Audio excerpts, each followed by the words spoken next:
ગીર સોમનાથના ઉનામાં નદીમાં વાહનો તણાયા હોવાની ઘટના બની છે। મછુંદરી નદીમાં ટ્રેક્ટર અને જેસીબી તણાયા છે। સદનસીબે જો કે આ ઘટનામાં કોઈ જાનહાનિ નથી થઈ।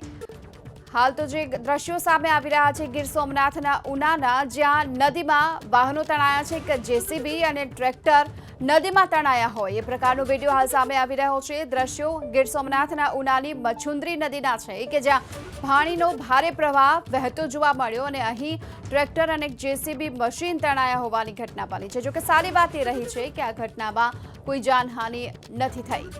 તો હાલ તો જે દ્રશ્યો સામે આવી રહ્યા છે, મછુંદરી નદીમાં પાણીની ભારે આવક જોવા મળી રહી છે અને તેના કારણે અહીંથી પસાર થઈ રહેલું એક ટ્રેક્ટર પાણીમાં હાલ તણાઈ ગયું।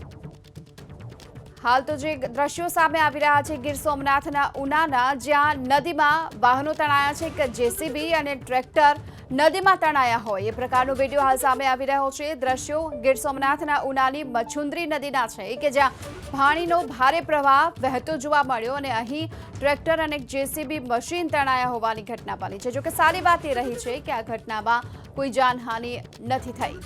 તો હાલ તો જે દ્રશ્યો સામે આવી રહ્યા છે, મછુંદરી નદીમાં પાણીની ભારે આવક જોવા મળી રહી છે અને તેના કારણે અહીંથી પસાર થઈ રહેલું એક ટ્રેક્ટર પાણીમાં હાલ તણાઈ ગયું।